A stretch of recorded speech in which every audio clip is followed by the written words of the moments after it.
Hello నమస్తే welcome to 24/7 news TV. నేను మీ శాన్వి. ఈ రోజు మనతో పాటు BJP party leader PV Reddy గారు ఉన్నారు. ఆయనతో మాట్లాడదాం. హాయ్ సార్, నమస్తే. నమస్తే. ఎలా ఉన్నారు సార్? బాగున్నాం. సార్, మనకి ఈ రోజు ఏదైతే బడ్జెట్ ప్రవేశపెట్టారో ఇది ఎలా ఉందంటారు? అంటే మన ప్రజలకి ఏ విధంగా హెల్ప్ అవుతుంది అనుకోవచ్చు? ఈరోజు మన రాష్ట్రంలో తెలంగాణ రాష్ట్రంలో బడ్జెట్ పెట్టింది మనం చూసాము. అవును. ఈ రేవంత్ రెడ్డి గారు ముఖ్యమంత్రి గారు పదే పదే రైతులకు పెద్దపీట వేస్తా అని చెప్పిండు. చాలా రకరకాల హామీలు ఇచ్చిండు. రైతు భరోసా 15,000 అని చెప్పిండు. తర్వాత కూలీలకు 12,000 అని చెప్పిండు. ఆ 15,000 నుంచి 12,000 తీసుకొచ్చిండు. మళ్ళీ ఆ 12,000 కూడా కంప్లీట్ కాలేదు. 2 నెలలు ఇస్తా అని చెప్పి అంటున్నారు. అది ఇస్తారో ఇయ్యరో కూడా తెలియదు. అట్లాగే రైతు కూలీలకు ఇంతవరకు అది అయింది లేదు, పోయింది లేదు. ఆ రైతు కూలీలు ఎక్కడ పోయారో కూడా అర్థం కావట్లేదు.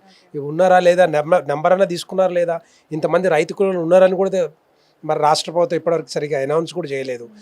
సో ఇవన్నీ కూడా ఏవైతే నిజంగానే కాంగ్రెస్ ప్రభుత్వం తీసుకొచ్చిన ప్రతి ఏదైతే చెప్పిన హామీ ఏదైతే ఉందో అవన్నీ కూడా తుంగలో తొక్కుతూ ఉన్నారు.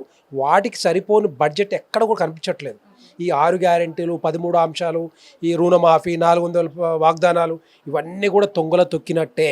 ఎందుకంటే తెలుసు, మన అందరికీ తెలుసు, రోజు పేపర్లు చూస్తున్నాం. ఈవెన్ గ్రామాలకు పోయి ఒక రైతును అడిగినా, ఒక బిడ్డను అడిగినా కూడా, విద్యార్థిని అడిగినా రోజు పేపర్లు చూసి చెప్తా ఉన్నారు.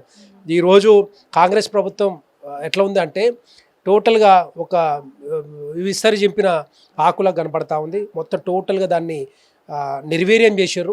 బడ్జెట్ లేక, ఆర్థిక వనరులు పెంచుకోలేక, ఆర్థిక స్థిరత్వం లేక బయట నుంచి ఇన్వెస్ట్మెంట్స్ కూడా రావట్లేదు. వచ్చిన కంపెనీలు కూడా బయటికి పోతూ ఉన్నాయి.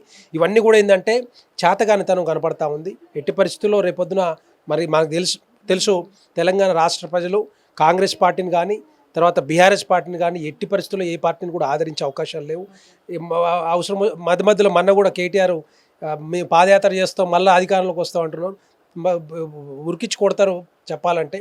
ఎందుకంటే వాళ్ళు 10 సంవత్సరాల అవినీతి కుంభకోణాలు కూరుకుపోయి తెలంగాణ రాష్ట్రాన్ని భ్రష్టు పట్టించి సర్వనాశనం చేసింది బీఆర్ఎస్ పార్టీ. సో దాన్ని కోలుకోవాలంటేనే గిలగిల కొట్టుకోవాల్సి వస్తుంది.